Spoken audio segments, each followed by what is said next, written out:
Hi guys, Adam here from Pink Parsnip Computers, and as part of the new launch of our products and some of our new gaming PCs, what I'm also doing is some video reviews of some of the parts that we use for our gaming builds. And today I'm going to be looking at one of the gaming cases that we're using. It's next to me. It looks absolutely massive sitting next to me, but I promise you it isn't absolutely huge. This is of course a mid-tower ATX case. And this is called the Air Max. It's made by CiT, which is a manufacturer that we buy a lot of hardware from. Power supplies, gaming cases, fans, AI coolers, all sorts. And today we're going to review this case. I'm going to be doing a build of this case later this afternoon. I've got 3 new PCs to get out, and this is one of them. And this is really going to be aimed at all of our ranges. This case isn't particularly expensive. I think it's really good value. It's not the cheapest that we offer, of course not, but it's definitely a very good value case, and it's got some really unique features about it that I really personally like. And I think for any build, whether it be a budget or even a high-end build, this case could be used. With it being a full-size case, well, I say a full size, it's not enormous, but it will absolutely take a Micro-ATX, an ATX motherboard, so that gives you full flexibility. But the great thing about it is it does actually come with 6 pre-installed RGB fans. You've got 3 RGB fans here on the front. It comes with 2 pre-installed on the top as well.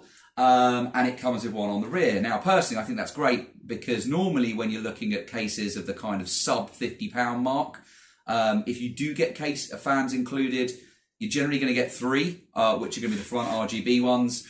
In which case you have then got to fit another fan on the back, or you might be lucky and get 4. But if you do get 4, what quite often happens is the fans are all daisy chained off each other and they don't use a conventional RGB connector.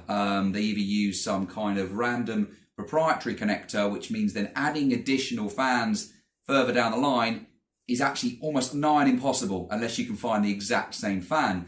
The great thing about this and the great thing about the CiT cases is the fans that come pre-installed use a 4-pin PWM header and also a 3-pin RGB header. So if you've got a fan controller or if you've got an RGB header on your motherboard, that gives you flexibility. Now, this particular case, I'll try and run through it. First of all, it's called the Air Max because this entire front grille is open, as are the sides as well. So you've got loads of airflow coming in through here. You've got on the top a nice big mesh filter, which has got support there for 220mm fans, or of course a 240mm AIO. You've obviously got a rear 120mm fan as well on the back, which is pre-installed. And yeah, I mean, in terms of airflow, this thing's perfect. I don't know what else you could possibly want in this particular style of case. If I turn it around the back for you so you can see the rear. In fact, I'll just show the side first. It is tempered glass on the side. It is not Perspex, and that's easily removed by these 4 thumb screws, just like you get with any normal case. And yeah, they're on pretty tight, so I can't actually undo them with my thumb right now. But yeah, nice and easy to build with. One of the things I really like about it, which I'll try and show. In fact, I'll take the glass off the side. I will try and undo the side panels now, just to show you guys. It's where I lose the screws. So annoying when that happens. Although luckily I do have a nice drawer full of spare bits, and you can actually buy these replacement screws if you ever lose them, which can happen. But I'll take the side panel off.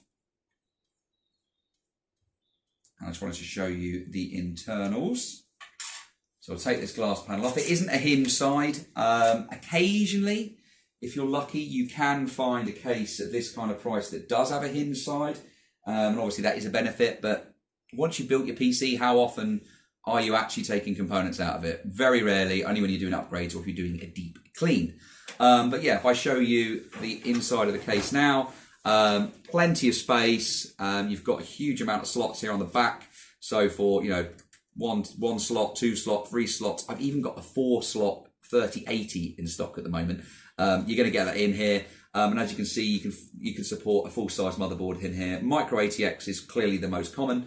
These fans, they're white when they're off, but of course these are RGB, so we've got thousands of different color variations and patterns we could use. There's also support in this case for 2 fans on the bottom, so 220mm fans on the bottom, and where the power supply goes just here, it's its own chamber. Now, I personally really like cases when the power supply is in its own chamber rather than just stuck up the top or stuck up down here. You generally get that on more compact cases, but when it's its own chamber, it's better for cable management, and all you're then seeing is, of course, the label of the side of the PSU and what power rating it is, etc. You generally would put your power supply facing downwards. There is an air filter here at the bottom, so that's great because you can just take that off, give it a clean. You know, if you are one of these people that has to have their PC on the floor, I wouldn't recommend it. Certainly not on carpet, but sometimes needs must. The 6 fans that come pre-installed, they are actually wired, and they are actually wired to a fan controller, which, again, at this kind of price point, is amazing that it comes with a fan controller. It's not the sexiest of looking fan controllers, but it does have one. So we'll undo these thumb screws, take the side panel off, and if I show you this, what a medley of cables we've got. Now, obviously, when you're doing a build, I personally will always try to make this look more aesthetically pleasing and use some cable ties and some cable management. This is how it arrives from the manufacturer. And you can see here we've got a fan controller pre-installed. It's got rooms for 6 fans. They're all plugged in. We've got 6 fans already installed. One of the great things about these fans, though, is you can daisy chain the RGB off them to other RGB devices or more fans. And it is just a conventional 3-pin. So you get another 3-pin device, like a RGB strip, an AI cooler, anything like that. You can simply plug it into there. The fan controller is actually screwed to the case. Forgive me, that's one of the dogs.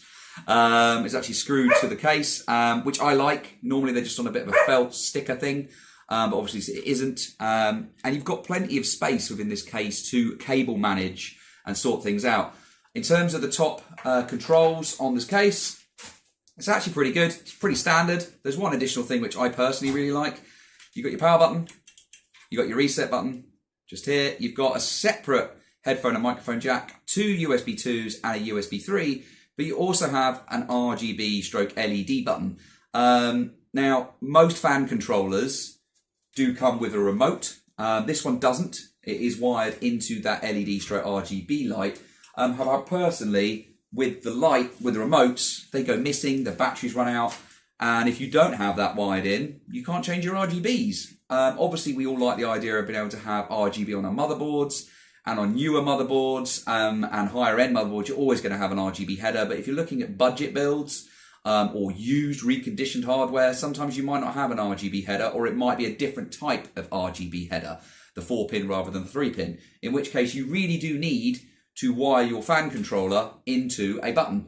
And if you don't have a dedicated LED button, you have to use the reset button, which means you're losing the reset button functionality if you go for that. So the fact it's got a dedicated button, I really like that. You've obviously got your normal audio, USB 2 and USB 3 cables. And in this particular build, what I'm going to be doing is moving the top 2 fans down to the bottom. So we've still got 6, and I'm going to be fitting a 240mm dual fan AI cooler on the top. But yeah, overall, I think for a mid-tier gaming build, or certainly for a PC case that's sub £60, including delivery, I don't think you can go wrong with this. You've got plenty of expansion. You've got a hard drive bay in here, which you could easily fit an SSD and a 3.5 inch or a 2.5 inch drive.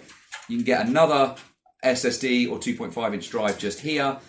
You've got loads and loads of points to zip tie your cable management to. In fact, there's crazy amounts. So I actually think building this and cable managing this is going to be a pleasure. It's going to be really easy to do.